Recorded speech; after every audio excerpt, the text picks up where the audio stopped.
After a narcissist hurts you, instead of apologize, this is how they prefer to fix things up. Welcome to another episode in which we will discover and expose everything about narcissists. Today's discussion is about how narcissists frequently try to make up for their faults in different ways. It may be different for each narcissist, but their pattern is mostly the same. Narcissists want only one thing in a relationship: to be the center of attention. They'll make use of everything to their own advantage. Their target in a relationship is not the same for each narcissist, though. In other words, the only constant applies. There may be numerous relationships going on at once for a narcissist, each of which provides them with different advantages. To them, nothing is out of reach. Wealth, a lavish lifestyle, a prominent place in society, you name it. To satisfy their insatiable need for attention, narcissists may engage in a number of romantic relationships at the same time. One source provides a negative supply, the other provides zero supply, and a third provides an extremely potent fresh supply.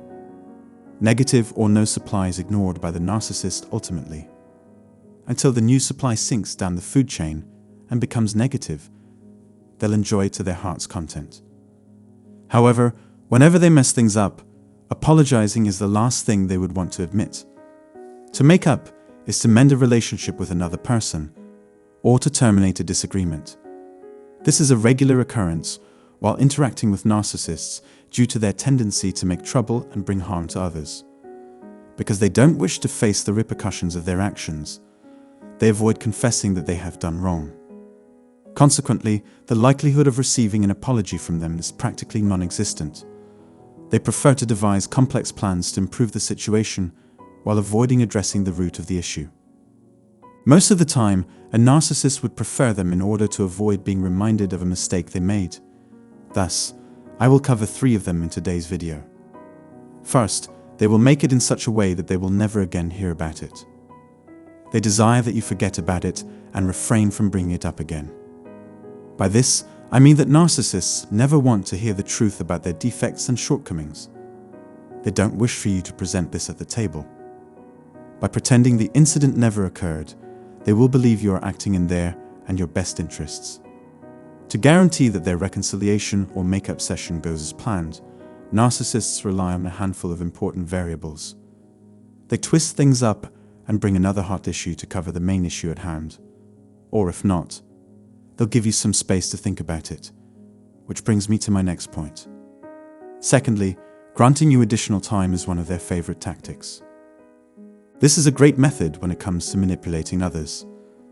If a narcissist realizes they have offended you, they may withdraw to avoid apologizing or addressing the issue. After they have stopped talking to you or avoided you for a long period of time, bringing up an old issue when you encounter them again may appear odd. Therefore, they would meet you with a grin and at present and act as if there was no prior conflict between you two. The objective of the narcissist is to encourage you to follow their lead and be susceptible to their seduction once more. But most importantly, you must be willing to continue the relationship as if nothing negative had occurred, or try again by forgetting the past and starting anew. The phenomenon of the narcissist is not new. Consequently, the cycle of toxicity resumes. People are still deceived into believing that they can start over and have a better life. In truth, it's not. In addition, the narcissist may accuse you of being pessimistic and stuck in the past if you continue to criticize their actions. They would attempt to persuade you that discussing the past was not a good idea. Thus, it is time to move on and concentrate on the present.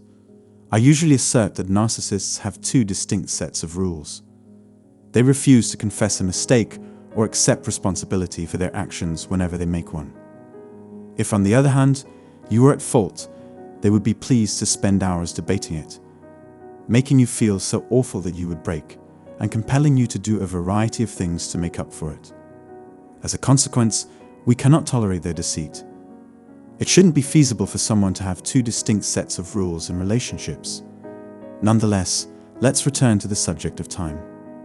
In the narcissist's mind, the time they provide will be sufficient for you to forgive them and go on without apologizing or taking responsibility for anything.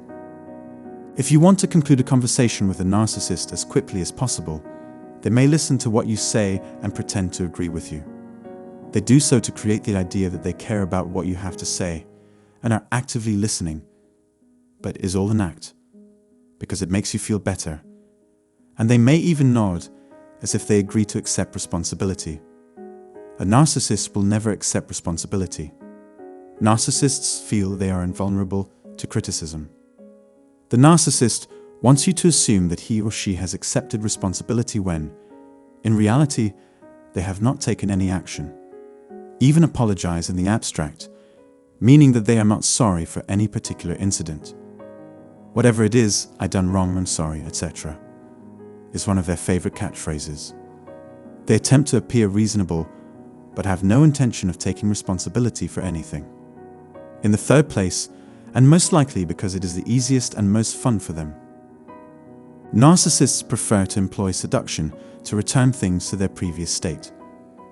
The narcissist believes that having sex will alleviate the situation faster than actually discussing the issue. In a crisis, they will just embrace you, care for you, and treat you as if you were their most valuable possession. I'll tell you one thing: they are extremely skilled at it. The narcissist utilizes closeness to manipulate your emotions and use them to make you forget the trauma they've caused. Even though they appear to be very close to you on all levels, engaging in sexual activity with them would only weaken and contaminate your spirit. It is typical for narcissists, whether male or female, to exploit proximity to convince their victims that they care about them and want to be near them. In actuality, though, this is really a smokescreen to conceal the true problem. In each instance, the narcissist avoids addressing their flaws. So that they may avoid discussing their concerns, they wish to make up and kiss. As long as it is effective, they will continue utilizing it. They also believe that discussing the matter in general terms and making hollow promises to do better is sufficient. Narcissists struggle to apologize because they believe they do not need to. A narcissist can only be reconciled with if the other person behaves as if they have never done wrong and would never do wrong again. We are, therefore, here to debunk their lies using the truth. So please let me know in the section below if you have anything to add. Please share your thoughts about today's video. As always, we appreciate your attention. Consider subscribing to our channel and clicking the bell button below the video for future updates. Thank you for your time and consideration.